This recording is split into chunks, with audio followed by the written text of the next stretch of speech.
Good afternoon, and thank you for joining us for a data mapping webinar with Colleen O'Dea from NJ Spotlight. We appreciate you joining us today, and we apologize for Colleen's emergency a couple of weeks ago when we were originally scheduling this webinar, and hope you were able to attend with Heather that day for the abbreviated version. But you'll get more information today, so we're glad you can join us. And we are recording this webinar for use on our website for people who can't attend today, or for your own, refreshing your knowledge later on if you want to take a look at it online. So Colleen has over 30 years of experience in journalism and has won numerous state and national journalism awards. She is currently the editor-at-large for NJ Spotlight, an issues-based online news site where she oversees its election coverage and data projects. We are pleased that Colleen is joining us for the third time in a year to share her knowledge in data mapping to help others promote transparency in government and new media storytelling to keep our local citizens apprised of important community issues. Before we get started, I just wanted to take care of a few housekeeping items. Colleen will be going through her online presentation, and then we will have a little time at the end for questions. If you cannot stay on for the entire call for some reason, please post your questions using the chat feature on the bottom right box so that Colleen can answer you. We will be recording, like I said earlier, and posting this on our website. If you experience any technical issues with the webinar, you can contact Heather Taylor at our office by using the chat feature also at the bottom right of your right-hand rectangular box. Or you can reach her at the office at 732-548-9798, extension Y. We will also be posting questions to everyone on the webinar to gauge your interest or level of expertise for some of the components of the presentation today to help Colleen in answering your questions later on.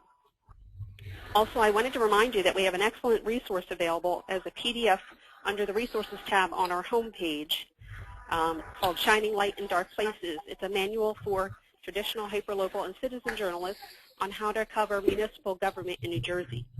In the manual, PattersonPress.com editor Joe Malanconico takes you through your right to information, who you should be talking to, and what you should be looking for to get this story, or the annual big stories and others that you should be covering in every town, and many other topics are covered in the book as well. So please check out this great resource if you haven't already. So now I am going to turn the presentation over to Colleen.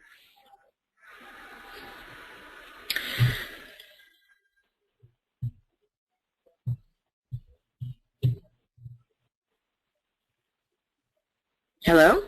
Yes, I hear you.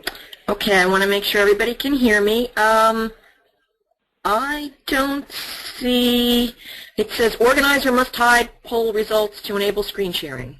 Okay, I will do that now. Sorry about that. Okay, see if this works. Do you see my screen? Now we can, yes. Okay, great. So first I want to say to everyone, sorry that I missed you guys a couple weeks ago. I appreciate your patience. I also want to say I have taken many of these webinars online. I have never given one, so please be patient. I will now get to personally, from this side, see and experience any of the little glitches that can happen. So hopefully we will keep them to a minimum. This is So You Think You Can Map, and yes, you can. And I'm going to try really quickly to go over and just show you the basics and the mechanics of making a map. And there may be stuff that you don't know, so we'll, the only way to really get to know this is to try it and do it over and over, kind of like anything, to practice. I see we have, I think, a majority of, or a plurality of folks were intermediate level, so I hope you guys can get this if you're a beginner. There's going to be a lot of information here that hopefully you can look back upon and just use to follow along. Use this as a guide to follow along as you're making maps. And certainly, and I'll tell you this at the end again, if anybody has issues and you want help with something, you can always feel free to get in touch. So there are a couple of different types of maps that you can do pretty easily. These are a couple that I've done for Spotlight. The Sandy Insurance Claims Paid map is the kind of map that we're going to go over today, which is a shapefile map, and it shows you all little colors of, you know, it outlines and then colors in this case it's the different towns that had insurance claims. And the other side, this is a point map, and I did one of these the other day too. These are even a little bit easier if you have coordinates. So there are pluses and minuses to both of them. Depending on your data, you know, you'd want to think about which kind of map I want to use. In this case, because we were looking at bridges and their specific locations, we did the point map. But here, people kind of like to see what is happening in my town. So that's why we used, and that's the data that we had. That's why we used the shapefile map. So in order to make a map, you need some preliminaries. You need a Google account. You've got to have some knowledge of spreadsheets. You should hopefully know how to zip and unzip files. If you're working with PDFs, you need to know how to convert them, and there are online conversions. We'll talk about that in a minute. Some basic HTML or CSS coding skills are helpful but not required. You'll need your data. You'll need your shape files if you're doing that kind of map, and patience and strong will. So here we've got, because we're making a shapefile map, the first thing you have to do is actually get the shape files. So there are a couple places to get them. One is from the Census Bureau at this link, and the other is from the NJGIN, the New Jersey Geographic Information Network. I've got the link there. Now I'm going to see what happens if I can, oh boy, if this works, this is going to be great. This is the NJGIN link that I was telling you about, and the file here is Municipalities of New Jersey, and it is, it's just, you know, if you're ever doing municipal mapping, which is something that you may want to do if you cover a few towns, this is perfect. You're going to want to take this shapefile, download it, and then work with it. So that's a good location to be at and to know. Try that out. So you download the file, which I just showed you. You're going to need to unzip it. And remember where you keep it. And that's step one. Step two is to have your data. So what I thought we would do is look at data from the last election, from the November election. And what happened, what I was able to get fairly easily for Essex County, and you need to see what's available for your areas, is a PDF of all of the information. So I'm going to show you what I was, whoops, I got the wrong, let's try this one. Okay, so this is what the PDF looked like that I was able to get, and you know, different counties have different. We'll have this different information if this was something you wanted to do. Whatever data you've got, you know, certainly you're gonna need to put it into a useful format. A PDF is wonderful to look at, but it's not useful at all for anybody who's tried to do this. So here are, you know, here's what we have. We've got results for Belleville, Bloomfield. You've got all your results here, but we can't really do anything with it because we can't put that on a map. So what we need to do is we need to convert that. And we're going to turn it into a spreadsheet. And this is what it then looks like. I want the town. I get the voter registration, ballots cast, turnout, and then I've got my candidates, Bono, Christie, and then the other guys. You know, this is where you get to kind of play around because you know what you want to do. So you make your data, you know, you decide you want turnout, you don't. What I decided to do here was combine all of the other candidates and get a total for them, because it didn't make sense for me to, to deal with any of these guys in a map. That none of them won any of their areas. And the map that we are creating is to show who won which towns in Essex County. Now, if you don't know how to create, so this is what we did. If you don't know how to create, or if you don't have a tool right now, there are several online tools. This is one that'll convert a PDF to a text file that you can then bring into a Excel or use with Google Spreadsheets online. A lot of these things are free. It's just wonderful for somebody who has been involved with this for a long time to be able to do so much work with free stuff off the internet. So always look for free stuff. It may not always be the best, but if it works, but sometimes it is, but if it works, then it works. That's great. So you've got a shapefile, you've got a spreadsheet, but you need them to be able to talk to one another. There's often a problem when you do maps, just so you know, with being able to get your data to match up with your shapefile. So as I say here, the first town in Essex is Belleville. Whoops, sorry. The first town in Essex is Belleville, but the shapefile lists Belleville in several different ways. It's Belleville TWIP, all caps, Belleville Township, lowercase in caps, Township of Belleville. So if our data just says Belleville, none of these are going to match up because they're not exactly the same. So the best thing to do is use a code, use a number whenever possible. In this case, the state has these 4-digit municipal codes called M code or a Muni code, and I'm going to show you where those, that's the link for where they are. I'll show you what that looks like. Now the nice thing about this is, all right, it's kind of small. So here's our Essex County, and here are our codes. You can see at the top. So anything pretty much that the state does is going to have these codes on it. If you ever get municipal aid data, or if you're ever looking at the DCA's property tax database, these codes are always going to be on that document. So it makes it really easy for you to make a map out of any of that data.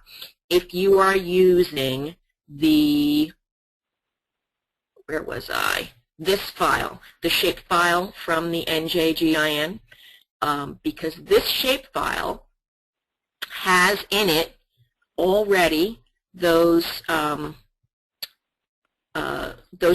codes, those 4 codes, because this is a state file. So this makes it really, really easy to be able then to hook these two things, these two databases, the database and the shapefile together.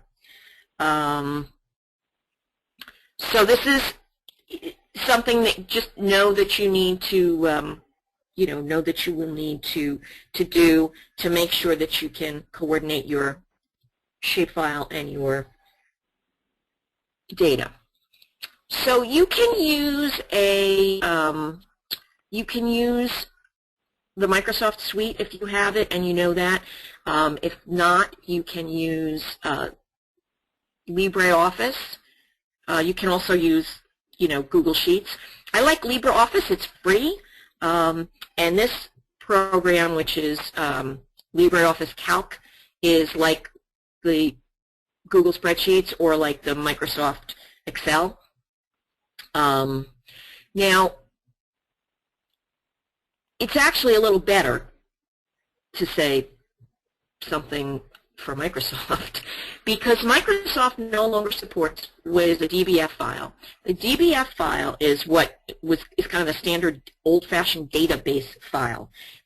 Every shapefile is going to have several different files with.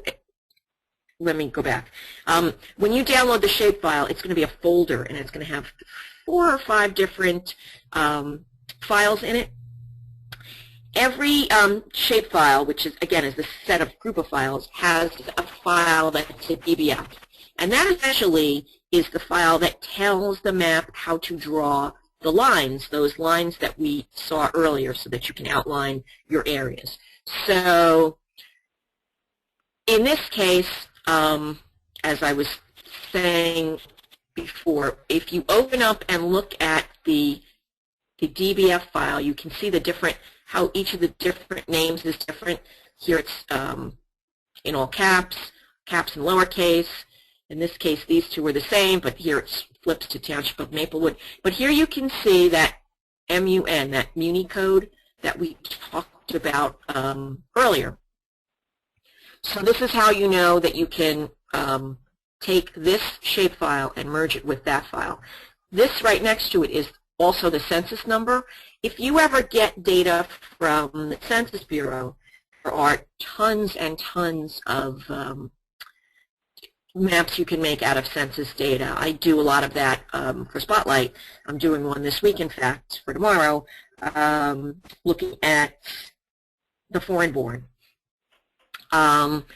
You can use this same shapefile and just link it with any census data, because the census data is going to have this code, and here you've got your code right here. So, you know, it's great. That's a really good file to have. Okay, so when you're cleaning up your data, and this takes a while, but you know, once you get the hang of it, it's not. You know, someone asked me previously how long. I mean, I can make a map in probably a half day, depending on how how complicated it is. If I was making a county map, just a map of 21 counties, that goes even quicker because there's less checking I have to do. Okay, so some of the things you want to do is you want your Muni code to be in the first column. It just makes life easier when you are making sure that your shapefile and your data match. You want to make sure your Muni codes correctly match the town names, or you will have the wrong data showing up for towns. Yes, I have done this. So, you know, for instance, if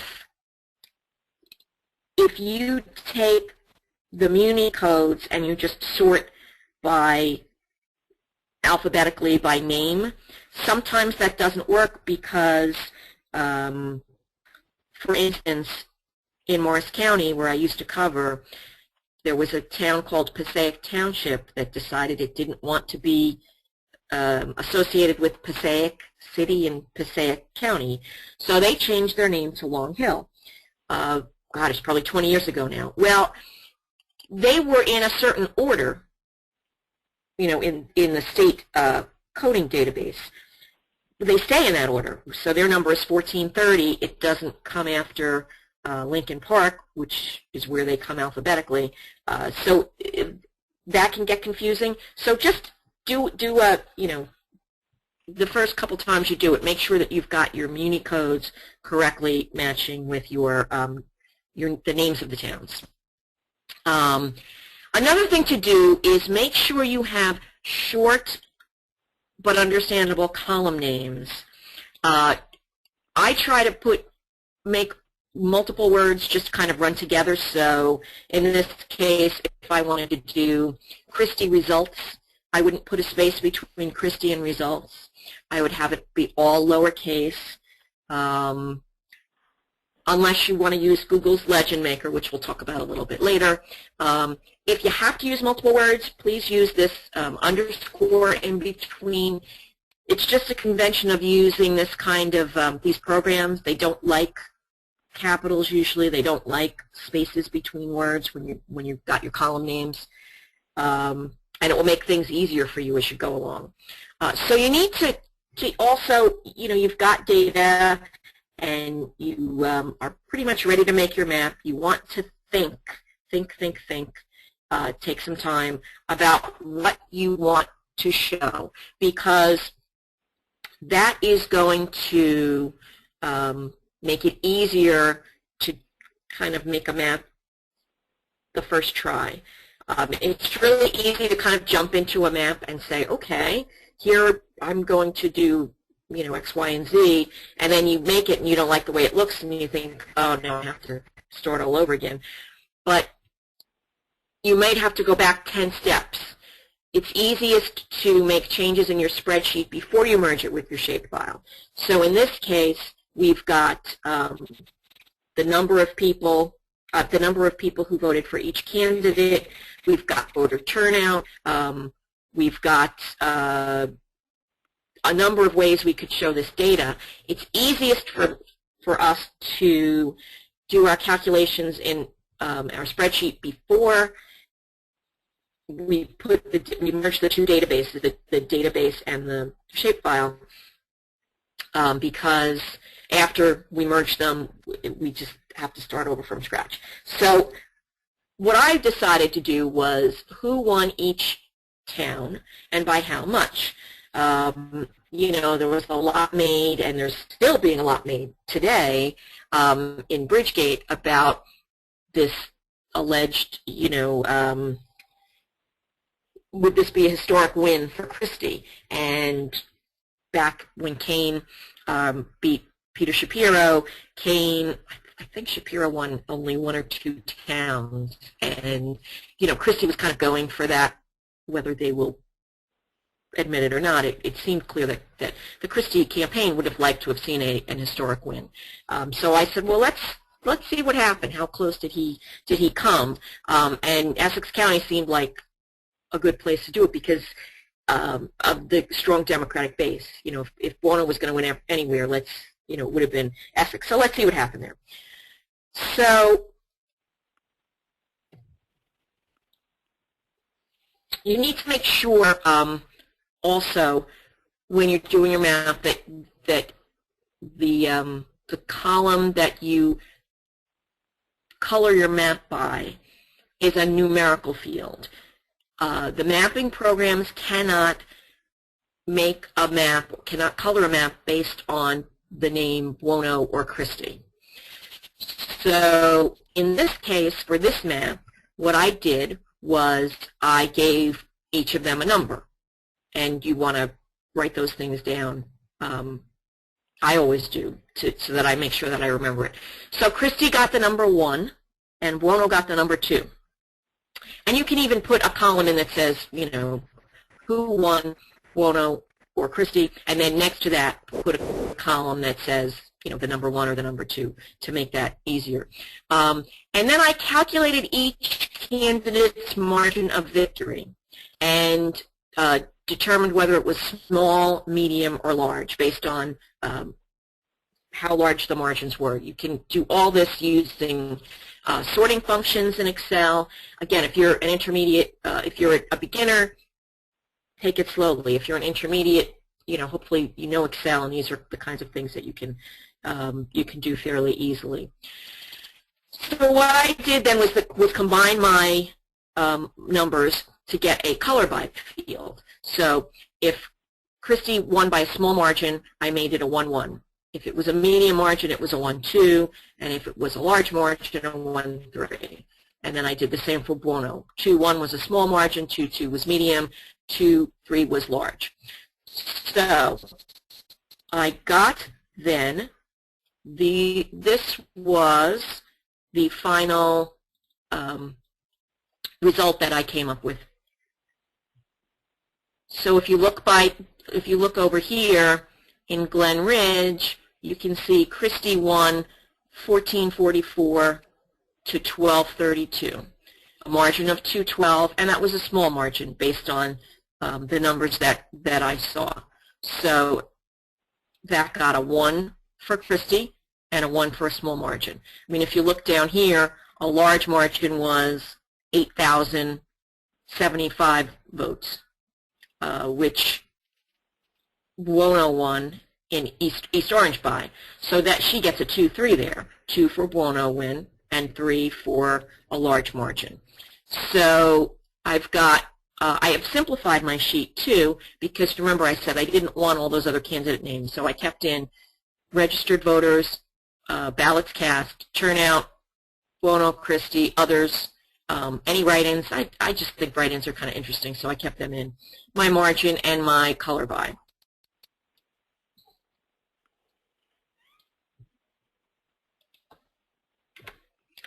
So now you need to upload your shapefile. The first time that you use a new shapefile, you have to upload it to Google Drive using a free service called Shapescape. Now, I don't know, why these folks created this program, but it's a wonderful thing that they did, because it's really the only way that we can make Google Fusion table maps. So this is the Shapescape site. When you get there, you're going to want to do Shape to Fusion tables, and if you click on that, it's going to take you to the screen that I showed you before, and it would be better to use that because my internet is very slow. So let's go back to there. So anyway, you need to put 4 files up, and the instructions are on the site. The 4 files that make up your shapefile. Remember, I said you're going to get a folder. They're all going to be called NJ_munis. There's the DBF, there's a PRJ, there's the SHP, not an XML, and an SHX file. You have to put these all into a folder and zip it, and then you can upload it. So this was the next section. So it's going to say, this lets you import shapefiles. To continue, you have to let this site access your Fusion tables. So here you need your Google account. If you don't have a Google account, a Gmail account, it's free. Please, make sure you create one as soon as this is over, because it's a really great mail program, and it lets you do all this cool, fun stuff. So anyway, you would authorize the program to use your Google account. Then you just follow the directions. You upload it.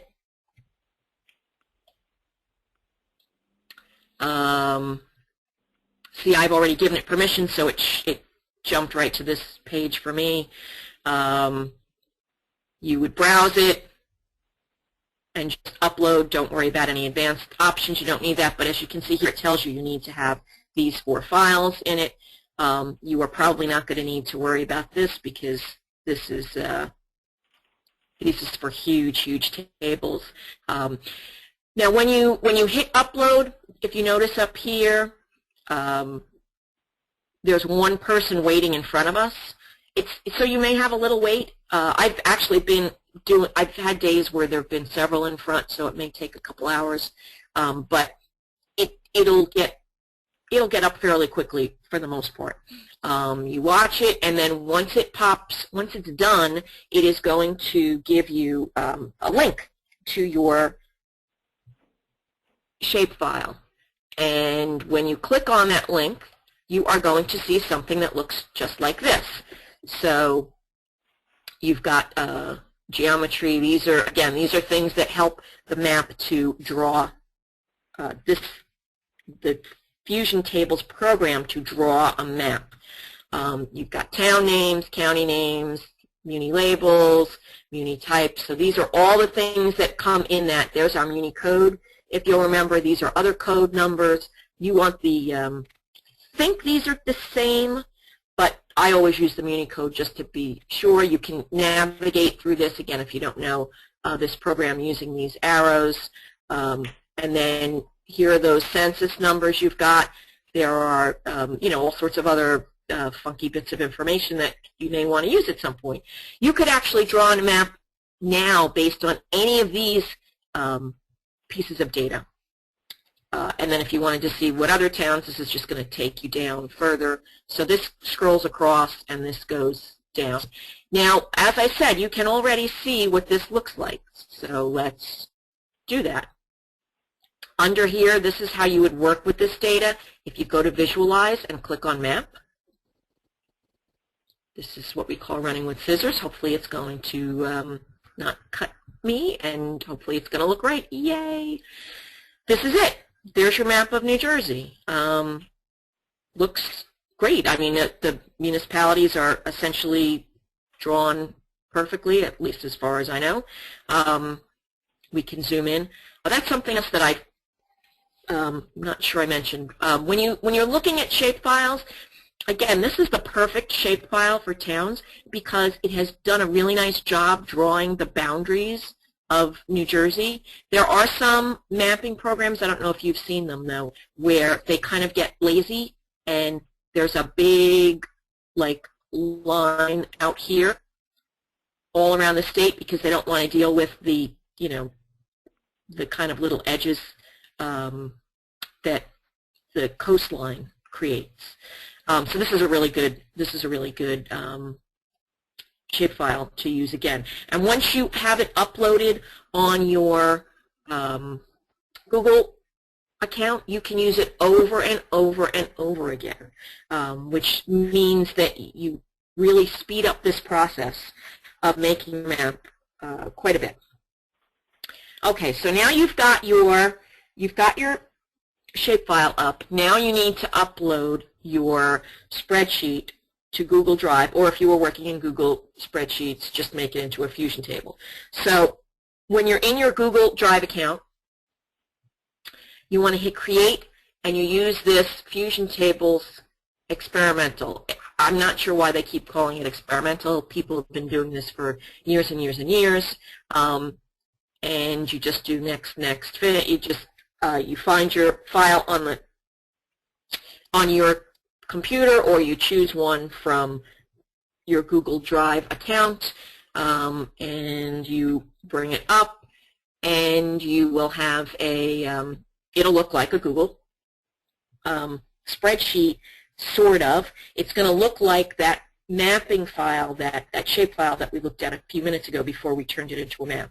It will, so it kind of looks like a spreadsheet, but not exactly, because it's got these extra little tabs that are going to let you, again, make your map.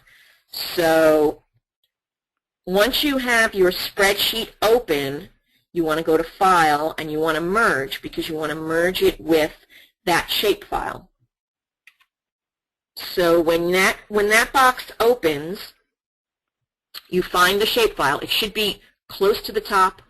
If you've just done this for the first time, it should be on top or close to the top.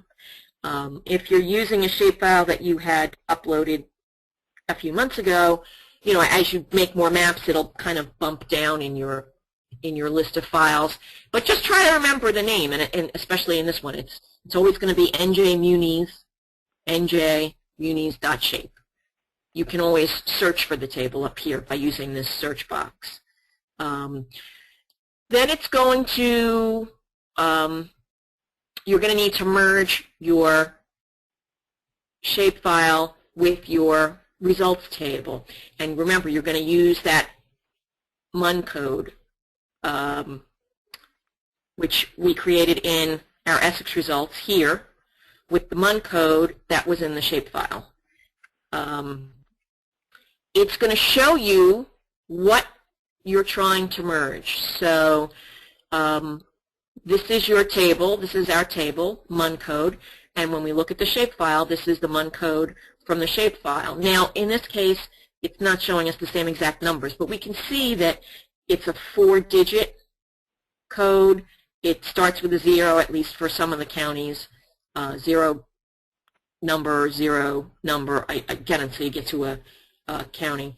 I think I forgot to go over this. So the way the MUN codes go is that Atlantic is 01, Bergen then is 02. So the first two numbers are the county number in alphabetical order, and the second two numbers are the town in alphabetical order within that county. So in Essex, I think Belleville was first. Yes, because it's the B. Caldwell was third. I don't remember what was second. Anyway, so you know that these look right. So you want to say, yes, I'm confirming the match. I hit next. And this is what, did we go too far here? We did. Wow, we went way too far. Sorry. Nope. Okay. Technical difficulties. That was where I wanted to be. Sorry. Okay, so we merge, and this is the result. Now, our spreadsheet of election results that we created only had Essex County results in it. So we can easily use the state shapefile, but because we're only merging in Essex results, it is only giving us Essex County, which is very cool. So we don't have to worry about having all that other red stuff, all those other towns showing up. We're just going to show our county right here. Now, red is the default color for Google Fusion tables. So as long as you have a map show up that's red, you're golden. You're good. You're in the right spot. So don't worry about the red, because we're going to change that in just a minute. So now is when we decide to make the map look more meaningful. So I guess we can try to, again, running with scissors. To do that, we're going to go to, I like the classic look.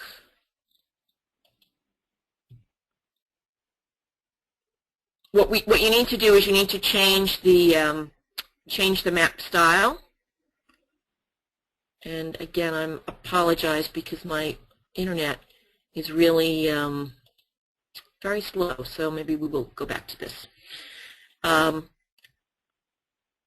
So you want to, we're working with polygons rather than points. Remember I said before you can make a point map. If you wanted to do that, you would use points. Anyway, you go to Tools, Change Map Styles. That's your first part. And hold on, I may have this working here so that I can, okay.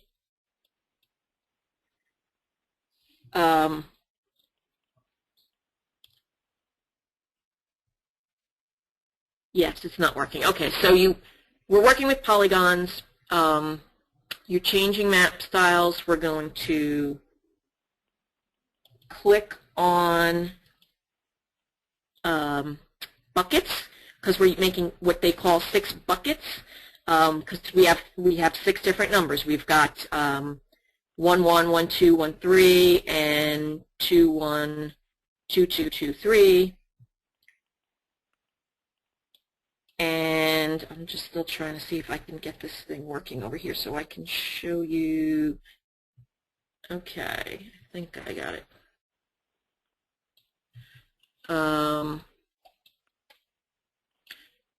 So this is what I was talking about. This is the configure styles. We're working with polygons. We're going to change the color. We don't want a fixed color because right now it's only red. We want to do buckets. And we want to divide into 6 buckets. And we tell it we don't want Municode because that would look kind of silly. But remember, we're doing our color by. So we want to do 1 1, a 1 2, a 1 3, and then a 2 1. And you can do this, you know, if you've got ranges instead of actual numbers. You can do your ranges. I just, you know, would come up with, you know, 10 to 100, 100 to 1,000. I kind of use the old-fashioned, you know, red for Republicans and blue for Democrats. And I was thinking the lighter color for a lower margin, darker color for a higher margin, and so you can pick any of these. You can also in here, if you know any HTML, put in any color code. You know, all these colors have 6-digit codes. You can put in any one that you want. I don't like the 50 opacity. I mean, you can make it as you know, as opaque as you want. I would usually do like an 80 or a 90. It gives you a little better, a little darker color, but you can still see through it so that, you know, folks know what the towns are. So you got to change them each individually, which is a little clunky, but hey, it's free, so who can complain? And when I hit save, it should save and not do that. Ah! Okay, running with scissors, this is what happens. I'm not sure why it did that. Sometimes, just so you know, the Google has a little lag time. Custom buckets, yes. Google has a little lag time, so it may not show up right away. All right, well, we're going back to this. I'm sorry. But sometimes if Google is down or it's very, or it's running slow, you'll have that and you'll say, what did I do wrong? And you may not have done anything wrong.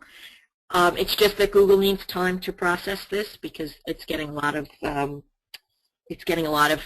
activity.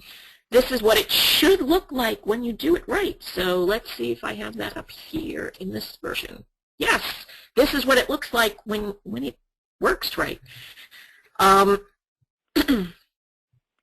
as you can see, Christie won the western suburbs, and he won a few towns. This is, it looks like Cedar Grove, Livingston, Short Hills. I mean, this was his, where he was born, by, or his, where he went to school, by large margins. Bono won Newark, which one would expect. And she also won, as we saw before, East Orange, Irvington, and she won more of the eastern and the southeastern Essex, with the exception of, I think this is Bloomfield. So now you've got something that's really cool and that maybe people wouldn't expect. So yes, there was a big landslide for Christie in the election, but you can look at this map and say, wow, he didn't win everywhere. You know, Bono actually had a good showing in some places. And it will work for you. It just, as I said, give it a little bit of time, because Google is probably just lagging behind for some reason today. That's one reason why it's good to, I mean, you can do this stuff when you get good at it on deadline, but because there can be glitches, it's good to try to take your time and get these done early enough so that you can work out any kinks, because there still can be kinks in these, even once you know them and you do them over and over again. So now what you want to do is not only excuse me, let people see the results, but you want them to be able to get some information. So you go into change info window layout, and you can then tell it what kind of data to put in. By default, it gives you the first 10 columns of your spreadsheet, and hopefully this is going to pop up now because I did this before, or maybe it's not. Oh, okay, there we go. It's not giving us the data. Oh, because I'm not signed in, maybe. That's something else to know about being signed in. But you can customize that box to provide whatever data you want. This is a little annoying too. Every time you kind of jump in and out, it's going to kick you back to that basic screen. Let's see if this pops up now. Yes. So by going to this tools, by going to this help,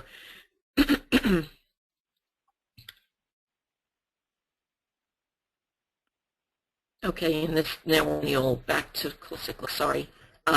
So Google changed Fusion Tables about a year ago, and I used to use the classic look, and so I preferred the classic look. So because you've got your buttons right here, which tell you what you're doing. And now, did I lose my colors? Okay. So without the colors, I'll show you the configure info window. This is where automatically it's going to give you the first 10 columns that you have in your spreadsheet, but you can change that here, and you can put in, you know, I don't want my MUN code. There's no reason to have that. This stays up. It's just what goes in the top. And I don't think I need to say that this is the town. I think people will get that, so I'm just going to delete that. I do want it to be in bold. This is where some HTML or CSS helps if you know any, but if not, you'll learn it just from doing this, because that's what I did. So this will now show the town in bold because you've got this B and this /B, and then we would change this just to look nice. This is the number registered, and I have my ballots cast in 1, so I would separate that. I would do turnout, and you can put a % here, and then you keep going and just make it look, you know, just make it look nicer. And then when folks click on, they're going to see your data, and it's going to be different for each one of these locations.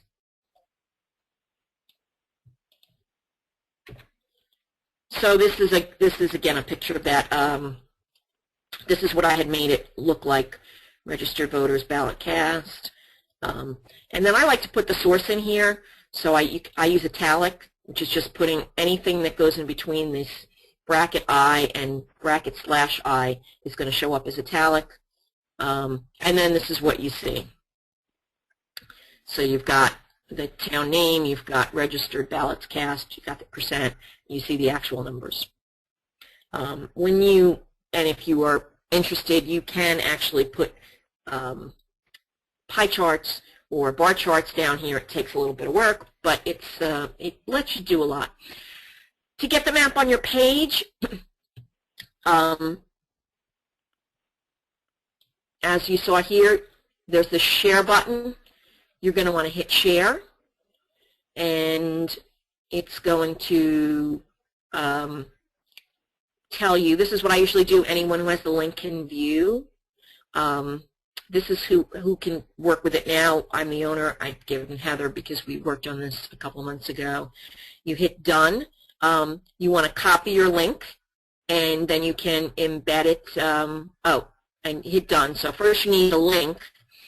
Then you can get an embed code. So this will help you put it on the page. And you can customize this based on the size of your site. If you've got WordPress or whatever you're using, you can customize this for, this is in pixels, height and width. It'll change this in here, and then you just copy and you would paste that onto your page. So it makes it really easy. Just so you know, you can tweak some settings, latitude and longitude, to get your map to come in centered. So, in this case, I want the map to be this big.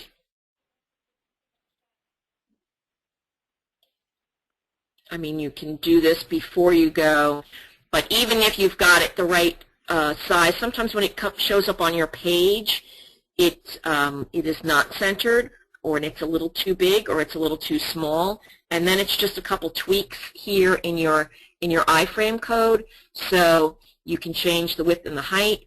You can change the latitude and the longitude by tweaking these numbers a little bit. You can move it up or down, left or right, and your zoom. Hold on, your zoom is in here somewhere, because you can also change the zoom. This is your zoom, your Z equals. You can, if you make it smaller, it will zoom out. If you make it larger, it'll zoom in. So these are tweaks that you can do after you get it up. The last thing is Google, because we all asked for it, has now given you the option of adding a legend. You can certainly try to do that. Let me see if I can find that. It's configure styles. Oh, this is interesting. The legend is not here today. Okay, well, Google may be having issues today, or maybe they got rid of the legend. So let's, I can investigate that and let you guys know. That's interesting. They were doing legends for a while. So you may not be able to put a legend here. I mean, I think a legend is really important. You can certainly put text under your map. You can write your own. There's a few different ways you can deal with legends. I mean, you can create these even in like a paint program if you need to, or like I said, write your own underneath. So let's. So legend is something that you want to think about and how to do it. And I'll get back to you because Google Fusion Tables really did have a legend at one point. Anyway, so that's a really quick and dirty. And yes, I guess it was kind of dirty, explanation and demonstration of mapping. You know, I wouldn't expect you to get it all the first time. Use this as a guide, because I think this is up on the site. And please ask questions, ask for help if, you know, if you want help as you're going along. Another thing that I suggest you do, if you haven't already, is join the NICART email list, and this is a link to it. These guys are just so much smarter than I am. I ask questions all the time, and everybody on the site is really more than willing to help with any kind of data questions, FOIA questions, Oprah questions, you know, anything you might have. So I'm going to stop there so that if anyone has questions right now, you can ask them. Thanks, Colleen. This is Renee again. I apologize I didn't say who I was earlier. I'm Renee Kubiatis, not Heather Taylor. I forgot that I appear as Heather Taylor on your screen. And we didn't get to a couple of polls because I didn't want to interrupt your screen. Oh, I'm sorry. Presentation I forgot about those. So that's okay. But I wanted to get started on some of those other polls now. So I'm going to put one up on the screen if everyone can answer that as quickly as they can while we're starting to get some questions in, hopefully. You can, again, use the chat feature, which is on the very bottom of that rectangular box on the right-hand side of your screen. If you minimize that at some point during the presentation to see all of your screen for the PowerPoint presentation that Colleen had, you can go ahead and open that again and get it up on your screen to use the chat feature.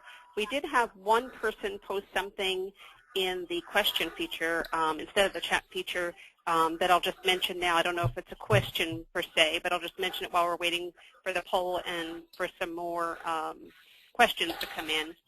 So it says, FYI, I think Excel will still open DBF files. You just can't save as a DBF anymore.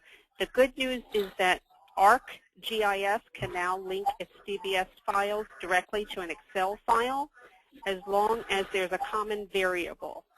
Don't know about Google, though. I've never made a map using Google, and I'm looking forward to seeing that in the webinar.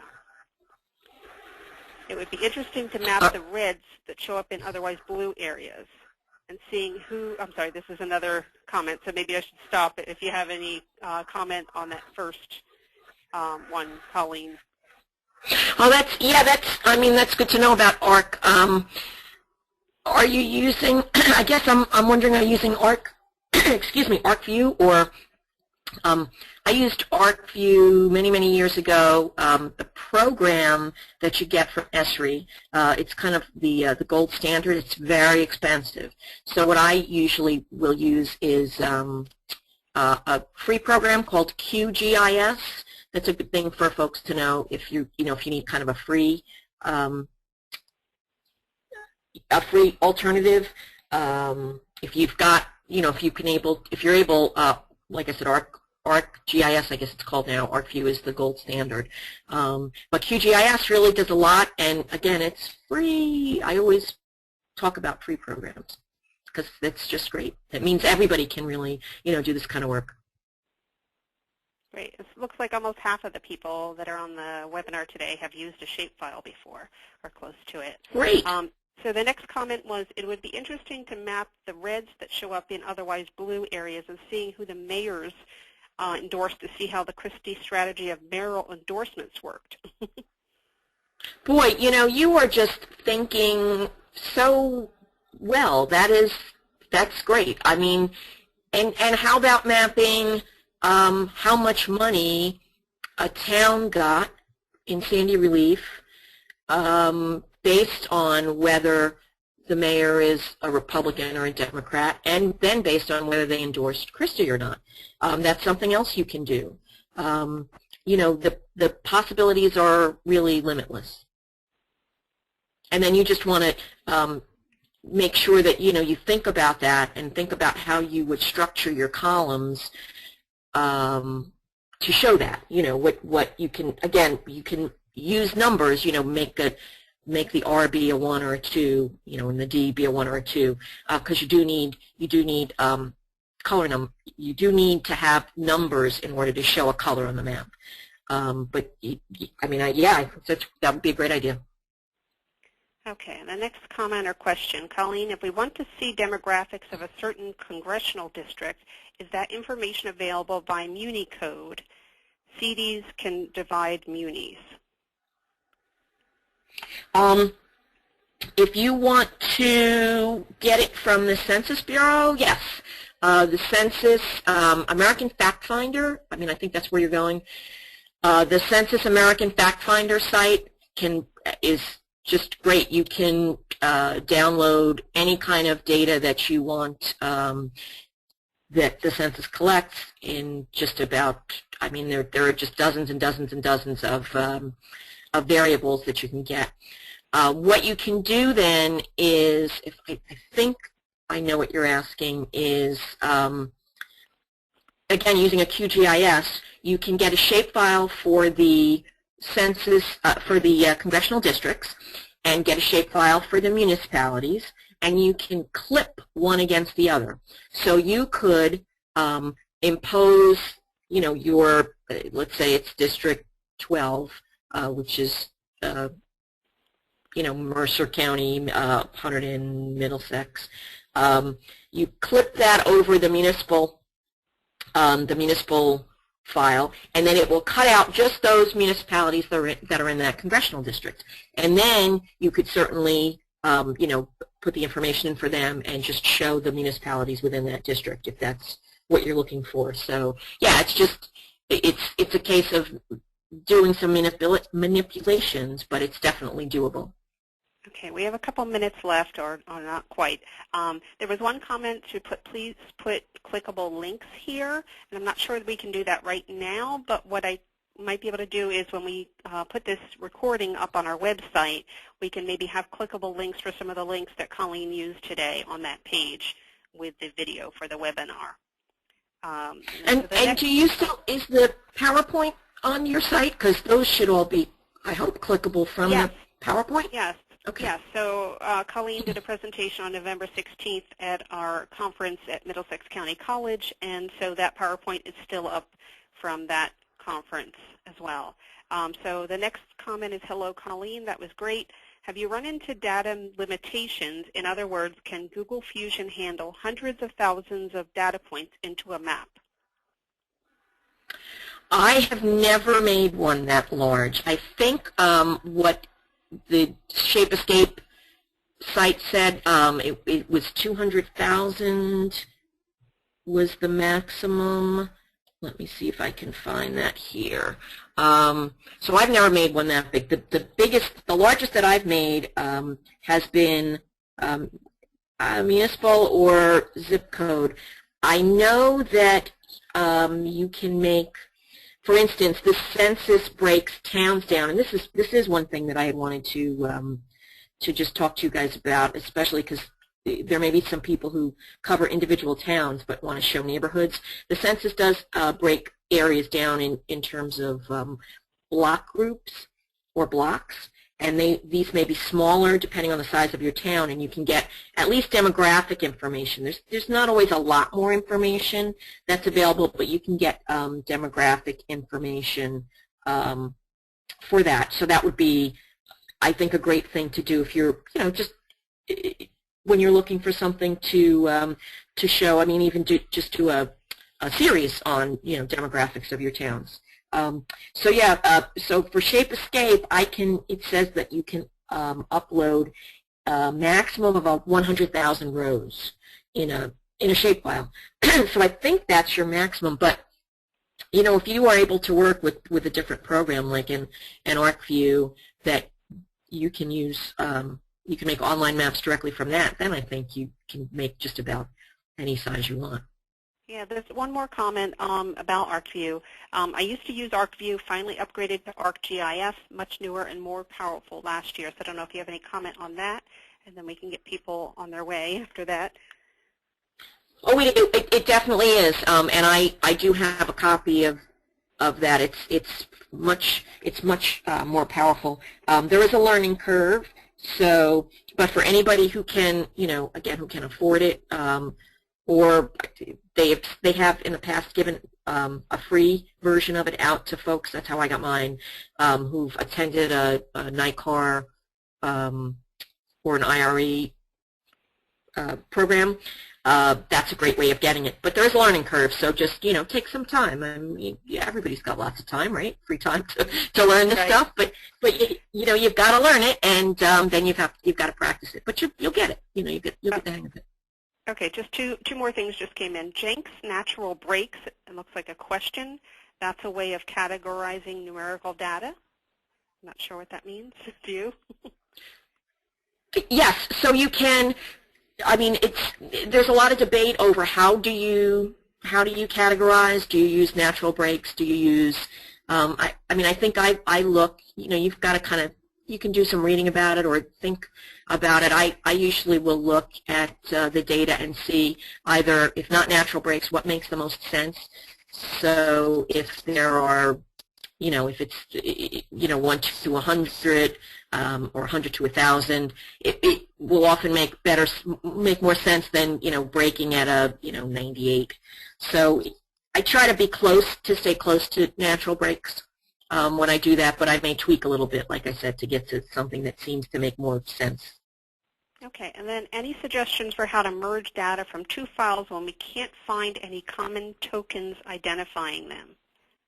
Oh my goodness, that's yeah. You've got to find something in common. That's like I said, if you've got the towns, if you're using towns, use those. Those numbers. If you're using school districts, again, the state has codes for every school district. Now, they're not necessarily going to match with the codes that you could get from the census. Census has shapefiles for school districts. That gets a little complicated because you've got a shapefile for elementaries, one for high schools, and then one for K to 12s. So you kind of have to layer those maps one on top of another. But then you can, and this is what I did, you can create your own, using the census file, you can create your own column that has the codes that the census has for those school districts and coordinate that with your your state DOE codes, and then just use that file to kind of merge the two every time you make a school map. So you should be able to find something. You may have to, do a little work to create that common column yourself, but you should be able to find something. Great. Thank you so much, Colleen. We appreciate you sharing this information today, and thank you for everyone who's on the phone or online with us.